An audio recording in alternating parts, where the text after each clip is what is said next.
So, in this episode of Everyone is Awful and Why the Internet is a Huge Dumpster Fire at the moment, we're going to be taking a look at some of the calls for leftist violence in response to Kavanaugh's confirmation.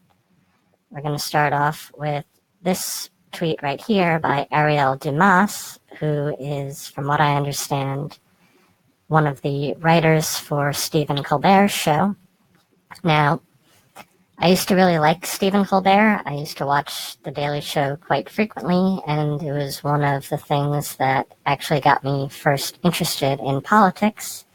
I have tremendous respect for Jon Stewart, and I did for a while for Stephen Colbert until he fell prey to Trump derangement syndrome and just went completely off the rails. Very sad.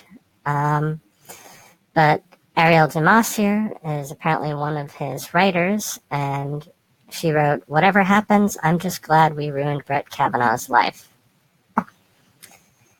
I'm just going to let that sink in for a minute, and for all of the feminists that may be watching this, who are always quick to point out how, feminism is not about man-hating, and I don't know if Ariel Dumas is a feminist. I'd be willing to bet that she is. And that's not to say that feminism doesn't have its good points, but when you have people making statements like this, it really doesn't help your cause in the slightest. Now, I'm sure that the immediate objection to that will be, well,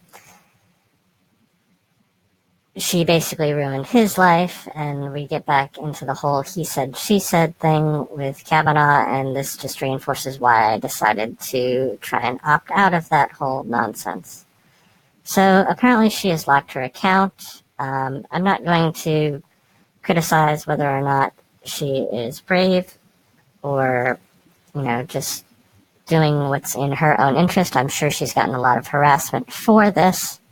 Some of it probably over-exaggerated, some of it undeserved. It's probably going to devolve into a Gamergate-style shit show where people on both sides can legitimately claim that they're aggrieved, and then they overcompensate and just start flinging their own shit at one another. Moving on, we have this wonderful person by the name of Leah Mickelroth, I guess, who, as you can clearly see, has blocked me for some of the comments that I made in response to her tweets. Her username at the moment is I Will Never Stop, and again, what is with these people and their choice of profile pictures with these crazy psychopathic-looking eyes? McElroth described Trump's election as a coup by white supremacists backed by a foreign authoritarian power, and she will never stop opposing him. That should pretty much tell you everything that you need to know about this ideologue. Now, as it happens, I managed to screen cap one of her tweets wherein she's responding to this person, Daniel Dale, who I have no idea who Daniel Dale is. He just commented out some statements by Trump in which he said, "You don't hand matches to an arsonist and you don't give power to an angry left-wing mob." We will see why several of the tweets here are playing into that perfectly and basically proving him right. He then went on to say the Democrats have become too extreme and too dangerous to govern. Republicans believe in the rule of law, not the rule of the mob. This is newish language. Though in keeping with his recent themes, the crowd chanted, "Drain the swamp." So I had mentioned briefly in my last video that part of the reason why I was able to accept Donald Trump was through the influence of Stefan Molyneux and his explanations for why Donald Trump is essentially an outsider in terms of this double-sided mono-party of Democrats and Republicans, neocons and neoliberals. The whole concept of drain the swamp is that, people are tired of this corporatist, elitist, globalist establishment, and they appointed Donald Trump to essentially go in and destroy all of that and tear down the artifices, and now it's sort of ironic that we see the left and elements of the neoconservative right sort of joining in and in defense of that very same structure. You know, people are coming in complaining that Trump is a wrecking ball when that's exactly the reason why people voted him in, was to destroy the establishment. So this woman, Leah McElrath, responded saying, Dems equal, quote, dangerous mob is what the GOP is going with for the midterms. This is language that lays a foundation for use of violent force against opposition, so pay attention to it. How right you are, you just have the wrong side that you're describing. Well, maybe not, because I'm sure that there will be violence coming from the right as well. I had responded, democracy equals mob rule, republic equals law and order. Remind me again which party believes in democracy and which in a republic. I'll give you a hint. It's in the names. So democracy is essentially the idea that 51% get to dictate what the rights of the other 49% are, essentially making it mob rule and tyranny of the majority, independent of actual individual rights and protections, which is the key feature of a republic, is that it doesn't matter if even 99% of the people vote against your rights, you still have your rights. And our system, as guaranteed in Article 4 of the Constitution, guarantees that the United States is a republic, not a democracy. Democracy is two wolves and a sheep arguing over what's for dinner. And while plenty of Republicans and members of the GOP and even classical liberals and libertarians are quick to call for democracy, it does tend to be a feature found more on the left. Again, it's in their names. So this person, Greta Mayburn, replied, that's superficial and wrong, next. So then I responded, if it's superficial and wrong, then why are so many people from the Democrats walking away? And I linked to this tweet by a man named Jack Murphy, who we'll get into in a minute, where he's essentially talking about being at an anti-Kavanaugh rally and the amount of violence that he's witnessing there. So Greta responds, do they really? Twitter, quote, confessions do not convince me. Why should I believe, quote, Jack Murphy? Is Jack a real person? Did he really go to any rally? Was there a rally? Where? When? Did anyone else hear this? Sorry, this sounds like propaganda. So I had responded, who he is one of your own, or was at least. There are many like him, men, women, white, black, all disenfranchised. And then this is from Jack's Twitter profile, where I pointed out how he is a self-described former Democrat. Now, if you were to click on the hashtag walkaway, you can see many such people. In fact, the whole point of the walkaway hashtag is for people who are disenfranchised with the Democratic Party to air their grievances with it. And if you go through and read all that, you'll see that it isn't just white men, it isn't just even white women. There are a lot of Latinos and blacks and Asians and gay people and trans people and other such persons of all colors and stripes and creeds who are frankly disgusted by the violent pathological ideology that the Democratic Party has devolved into. As for the rally, I linked to Jack Murphy's Periscope stream where it's an hour long, so I'm not going to play it for you, but you can go and you can look it up yourself, where essentially you have a bunch of anti-Kavanaugh leftists going and chanting all these horrible things, calling for violence, and it's as big a shit show as you might imagine.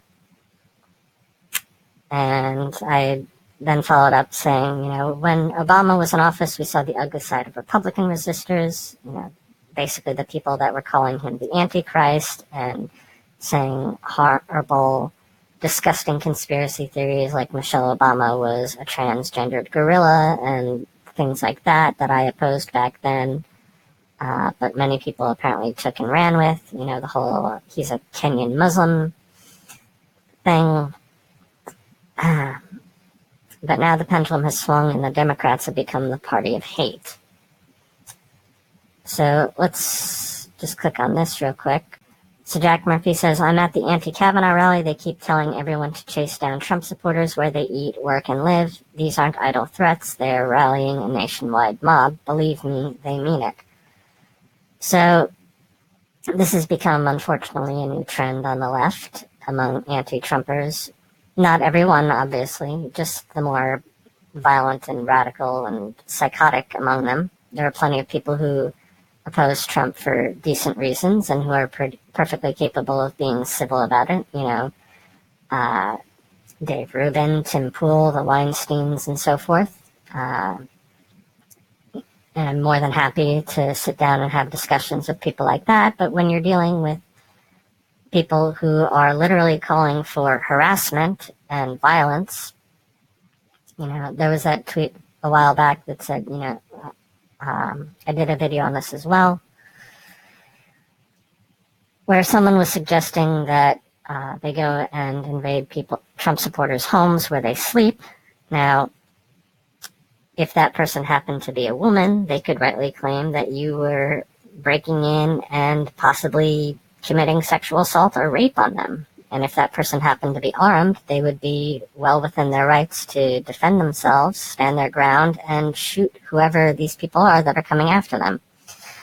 It's important to note that a lot of these calls for violence aren't necessarily in response to anything that's real.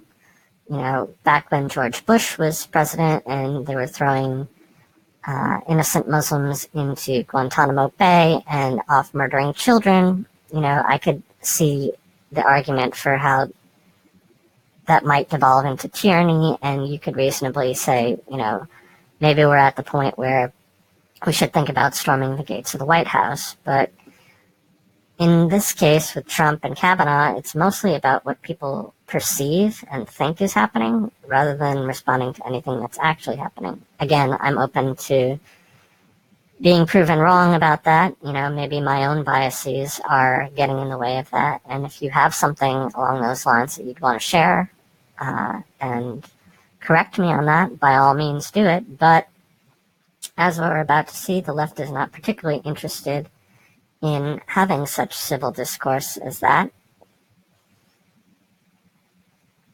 So we get to this fellow, Chuck Wendig, who is an author, a fairly popular author apparently, and not surprisingly, a verified user on Twitter, whereas I still can't get my verified status. He says there will be renewed calls for civility. Ignore them. They ask for civility as a way for you to grant them complicity in what they do. Civility is for normalcy. When things are normal and working as intended, civility is part of maintaining balance. But when that balance is gone, civility does not help return it, but rather destabilize it further, because your civility gives them cover for evil. Note, this isn't the same as calling for violence, but it is suggesting that you should not be ashamed for using vigorous, vulgar language. I actually happen to agree with that. I don't want to speak for all Trump supporters, because I'm sure some of them are getting butthurt and being little snowflakes about this as well in response to vulgar language. But as a libertarian and an individualist, and a free speech absolutist, I fully support your right to say whatever horrible, nasty things you want. That doesn't necessarily mean that you should say those things. That doesn't necessarily mean there won't be consequences for the things that you say at a social level, even if not at a legal level. But by and large, Trump supporters are not being upset by the fact that you're using vulgar language. They're being upset at your calls for violence, and in some cases actually following through on violence, as we saw again with that guy who roundhouse kicked a pro-life woman, and the stuff in Jack Murphy's Periscopes. He goes on to say, fuck Trump, but he's just the ugly fake gold mask they've put on this thing. Fuck all the GOP, fuck that blubbering, bristling frat boy judge, fuck McConnell, Ryan, Grassley, Collins, every last one of them. Apparently Collins is being touted as a handmaid, I guess. Fuck them for how they've aimed victims and helped dismantle democracy. Okay, so again, we have calls for democracy. Remember what I said before? Democracy is mob rule. He's essentially calling for a pitchfork wave and torch branding mob rule. How is that any different from the people in Charlottesville, for instance? Shaming victims. Okay, apparently this person didn't actually listen to Colin's speech. Even in the brief clip that I had highlighted in my last video, she clearly talks about how she believed Christine Ford. It's just that there wasn't sufficient evidence to necessarily determine that Kavanaugh was the one who had assaulted her. In fact, in a statement just this morning, I believe, she had commented how she believed that Ford definitely was sexually assaulted by someone. She just doesn't necessarily believe that it was Kavanaugh. It could have been a case of mistaken identity, which is actually quite normal.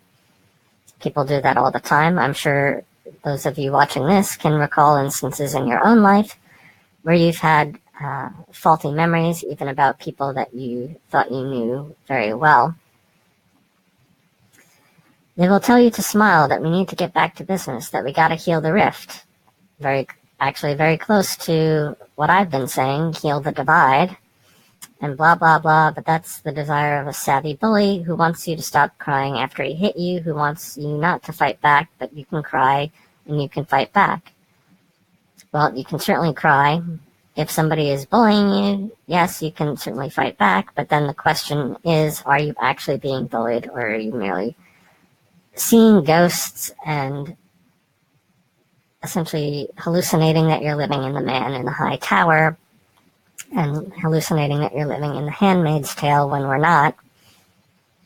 They can all eat shit, all of them. They can eat a boot covered in shit. Again, somebody please tell me how that's not a call for violence.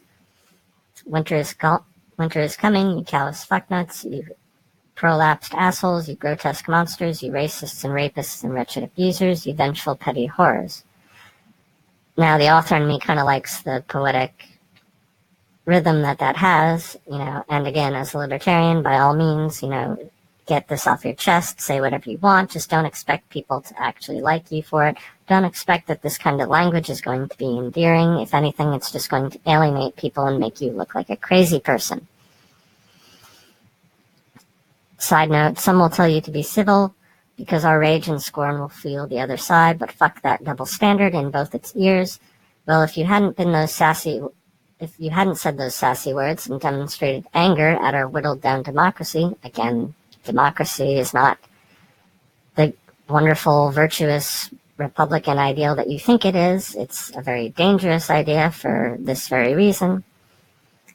If you hadn't said those sassy words, I for a second might have been convinced not to eat this baby, but fine on you. Your incivility made me eat this baby. Spoiler warning, they were always going to eat that baby. P.S. It's okay not to be okay. So this is incredibly exasperating. So for one,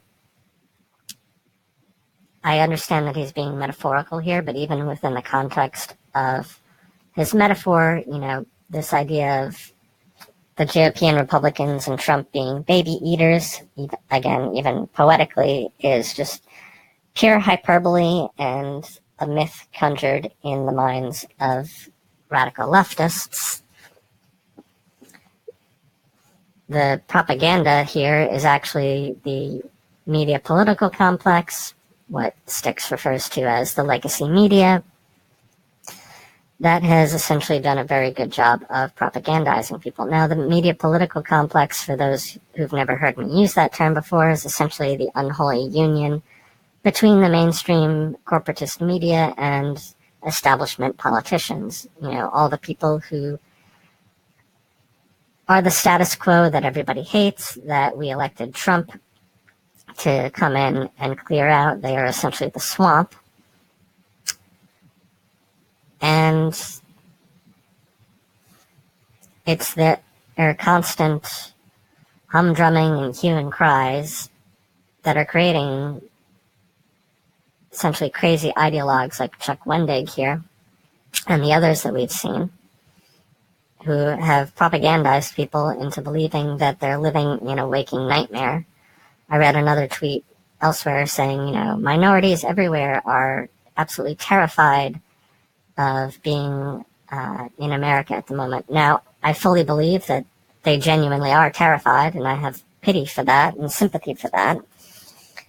But I would love to be able to sit down and have a conversation with these people and walk them through whatever their concerns are and sort of hold their hand through the entire process and ask them, what is it that you're afraid of? What do you think the worst case scenario is? What do you think that Trump is going to do? And point to them and show, things are actually pretty good right now. Things are actually a lot better than you think, at least on all the important things. Things could certainly be better, obviously. But it's not the nightmare fuel that you've been led to believe. Now, unfortunately, we can't have that conversation because people like Chuck Wendig and many others are going around saying, we're already past the point of that conversation. It's time to start fighting back. In my other video, I showed how Republicans are essentially more than happy to up their game as well. For me, the most dangerous thing in all of this, let me see if I can pull this up here real quick. Okay, so I had tweeted out in response to this, in response to his vulgar comments here, saying, apparently when they go low, you go even lower. You sound totally unhinged, as though you really want violence, even if you're smart enough to know asking for it directly will get you banned.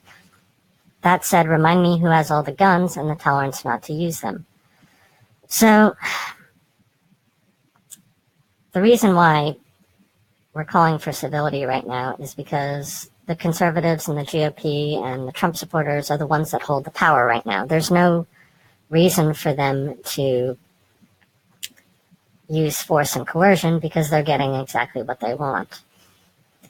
As Chuck Wendig pointed out earlier, the reason why they're upset is because they're not getting what they wanted. They essentially, and Scott Adams has talked about this before in his book Win Bigly about why Trump won, saying that this mass hysteria was caused by their not meeting their expectations of what reality was supposed to be, which was fueled largely in part by the mainstream media political complex.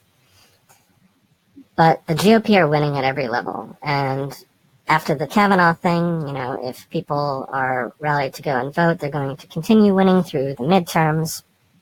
They hold the White House, the Senate, the court, a number of governorships in the majority of states. So they have all the institutional power right now. They don't need to go and be oppressive. They can just get to work and pass the votes to get done what they need to do. The reason they're calling for civility is because the alternative is violence. The left seems to be itching to want to have a fight. They seem to be the ones that want to start this, and I've said numerous times already, if you go through and you read all the tweets by various conservatives and Trump supporters in response to this violence, a lot of them are basically daring the left to come at them and throw the first punch, sort of like the Joker in that scene from The Dark Knight, where he's like, hit me, I want you to hit me. Sort of like in that situation described earlier by Jack Murphy, where leftists are saying, go out and find them where they work, where they sleep. If you actually do that, if you go and harass them, this is what the left doesn't understand. If you go and do that, you're giving them casus belli. You're giving them just cause to retaliate against you because you're taking your aggression out on essentially innocent third parties. And they have every right to defend themselves. And as I mentioned here, the GOP and the right and conservatives and libertarians are the ones who have all the guns. Leftists and the Democrats are typically the ones that want to disarm people and create gun-free zones. So you could essentially have a dozen well-armed people go into California and conquer the entire thing within a week. The fact that they don't do that, the fact that 1 in 3 gun owners, most of whom are conservative or right-leaning, has guns and they're not out shooting people with them, shows actually a great deal of tolerance on their part. I guess the calls for civility are more for the left's protection than anything else, because the right understands that even though they don't want to fight, they know that they could win a fight if it came down to it, and there'll be a lot of leftist bloodshed, as I said. They're just sitting there waiting for some radical leftist to throw the first punch, and then they're going to retaliate in full force, and they'll be completely justified for it. So all this is incredibly frustrating. Moving right along. So I had mentioned before how apparently there's tweets going around talking about how minorities are incredibly scared. Well, apparently not all women, not all minorities, as we see with Candace Owens here, who is an incredibly brave and admirable woman. She says, when white liberals try to tell me about my oppression, then get oppressive when I disagree, it points to a virtue signaling, patronizing mentality that at its core believes in the white savior archetype. I don't need saving. So the reason why the left hates Candace Owens so much is because she breaks the narrative. They have to demonize her, because the alternative is to look inward and realize that their own narrative that they've been telling themselves is complete bullshit. The narrative that says, all women are a monolith, that you can't be strong and independent as a woman, especially a woman of color, unless you go along with liberal leftist policies, and yet Candace Owens' rise to fame is completely anathema to everything they believe. It's proof to the contrary. So I had tweeted out, social justice promotes white supremacy because at its core it begins by believing blacks and whites are not equal. Hashtag heal the divide. Hashtag it's okay to be human. As an individualist, as a humanist, as a libertarian, I start from the premise that human beings are created equal in terms of rights. Now, they're not equal in terms of abilities necessarily. That's largely down to nature and environment. It's essentially random for the most part. You don't get to choose, well, unless you believe in reincarnation, you don't really get to choose that particular aspect of it. I'll probably do either an article or video at some point in the future talking more in depth about this, the idea that social justice promotes white supremacy. Essentially, the central thesis of social justice is that blacks are innately inferior to whites. That's what it really comes down to. As Candace correctly points out, they believe in a white savior archetype. If they didn't, there would be nothing for them to fight against. They would just simply turn inward and look to their own skills, their own power, to do what Candace did and what many other black conservatives, such as Thomas Sowell, Condoleezza Rice, and so forth have done, and just get to work and do the hard part that's necessary and take responsibility for their own lives and leave the past in the past. So that was a lot to get through. Again, I'm starting to become highly exasperated by all of this, with human beings just being completely garbage. My advice would be to be better than what it is that you hate, to rise above this hate and never give up on civil discourse, because if you give up on civil discourse, the only other alternative is violence. And as I said before, if it's going to come down to a war between the left and the right is going to undoubtedly win in any sort of physical confrontation, and it's just going to be a lot of needless, tragic bloodshed. I'm not saying I prefer that situation. I'm just saying that's how it's going to play out. So be careful what you wish for, because you might just get it.